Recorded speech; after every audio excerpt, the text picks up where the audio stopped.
ज़रूरत है, लेकिन मुझे लगता है इसे रेनोवेशन की ज़रूरत है। अभी तो ये जगह घोड़ों का अस्तबल लग रही है।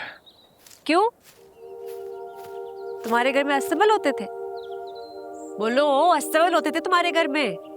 सॉरी मैडम, शायद आप माइंड कर गई मेरी बात का। हाँ, मुझे बहुत बुरी लगी है तुम्हारी बात। ये जो गेस्ट हाउस है ना, ये मेरे बाप की अकलाल की कमाई का है। हम दोनों इस कमाई से बड़े हुए हैं, तो मैं ऐसे इसकी बेइज्जती नहीं कर सकते। नहीं, मैं बेइज्जती नहीं कर रहा, जो जैसा है वैसे ही बता रहा हूँ आपको। इसकी जो हालत है अभी, यहाँ कोई वेकेशन के लिए नहीं आएगा, थोड़ी इन्वेस्टमेंट करनी होगी। वो तो मुझे पता है। अब बताओ, इसमें तुम्हारा क्या काम है? मैं समझा नहीं, मुझे क्या करना है? वही जिसके लिए तुम्हें यहाँ रखा है। अब बताओ, बिजनेस कैसे बढ़ेगा यहाँ का? मैं क्या कह सकता हूँ, मैंने ऐसी किसी जगह पे कभी जॉब नहीं की। तो आप कर रहे हो ना, अब बताओ क्या करना है? मुझे लगता है आपको बैंक से लोन लेना चाहिए। लोन? जी, थोड़ी इन्वेस्टमेंट करनी होगी। यहाँ मतलब कैसी इन्वेस्टमेंट? बड़े पैसे खर्च करने होंगे, ये जगह आधी तबाह हुई भी है। अगर इसको रेनोवेट नहीं किया गया तो ये पूरी तरह से तबाह हो जाएगी। कोई यहाँ वेकेशंस के लिए नहीं रुक सकता है, इसको ठीक करना होगा पहले। तुम्हें पता है यहाँ एक कमरे का पेंट कराने का कितना खर्चा आता है? ठीक है, फिर ना कराएं। फिर हम खाएंगे क्या?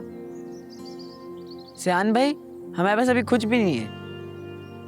जैसे तैसे करके महीने के खर्चे पूरे कर रहे हैं, वही बड़ी बात है। इसलिए कह रहा हूँ कि बैंक से लोन ले लें। ओ हेलो, किधर जा रही हो तुम? मैं बॉस हूँ तुम्हारी, मैंने तुम्हें जाने को कहा है। सॉरी, तो बताइए फिर मुझे क्या काम करना है?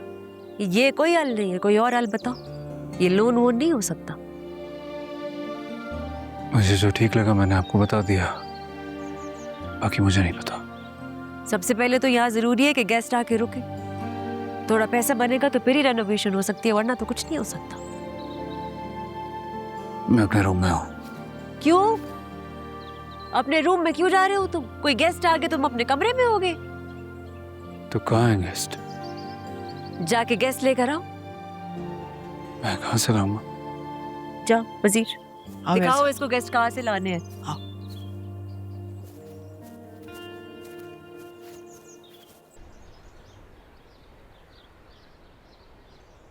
गाजी यूसुफ को बुलाओ। सर तो घर पे नहीं है। पहले भी मुझसे बहुत झूठ बोल चुकी हैं। गाजी यूसुफ! गाजी यूसुफ, बाहर निकलो! गाजी यूसुफ! मैंने कहा ना बेटा, सर घर पे नहीं है।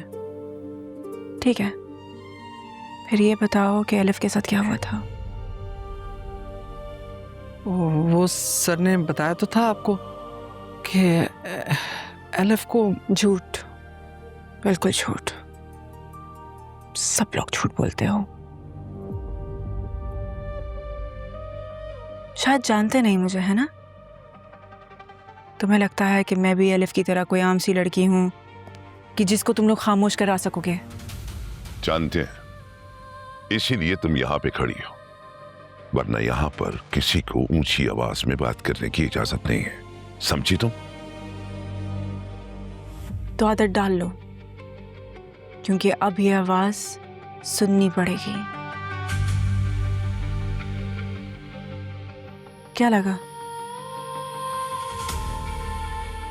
कि अलिफ लावारिस है, उसको दफना दोगे तो कोई नहीं पूछेगा, कोई उसकी खबर नहीं लेगा?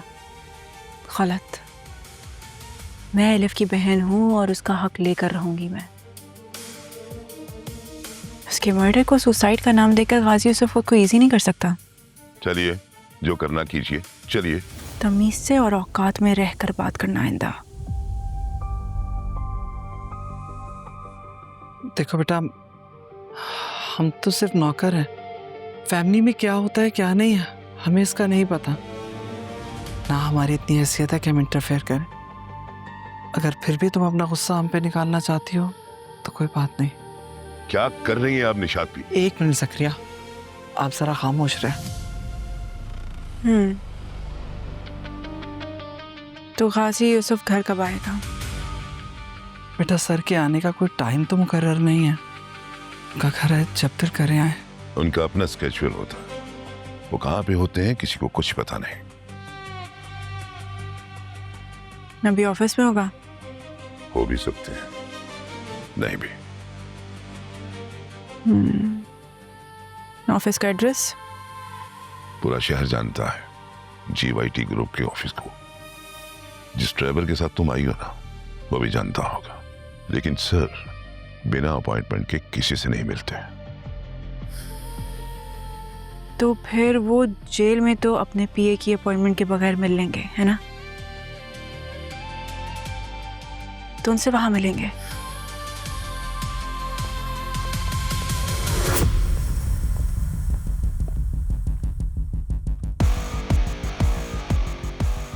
सर,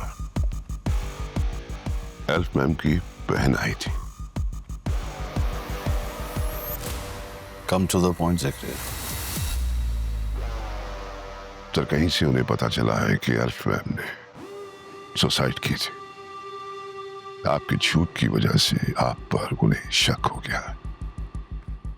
काफी हंगामा किए और उन्हें आपसे मिलना चाहती थी।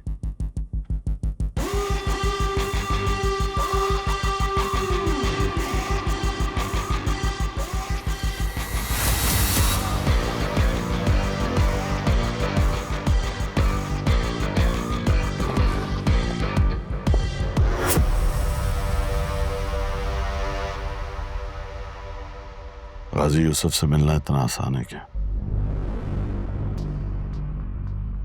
Sir, I just wanted to inform you.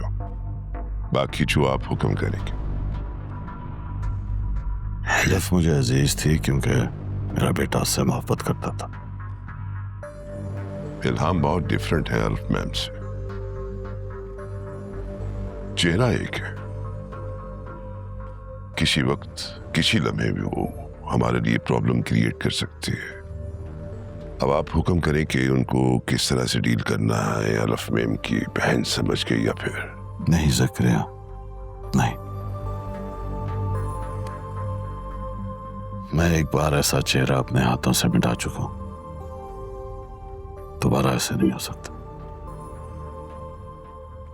माना वो एल्फ नहीं है, पर उस जैसी तो लगती है। वही चेहरा, वही आंखें। नहीं, तुम इल्हाम को नुकसान नहीं पहुंचाओगे। हाँ, सिर्फ डरा धमका दो, बस इतना कर दो कि वो वापस चली जाए। अगर वो नहीं डरी तो?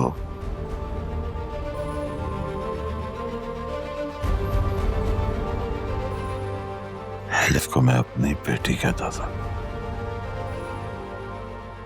फिर भी मैंने उसे अपने हाथों से खत्म कर दिया।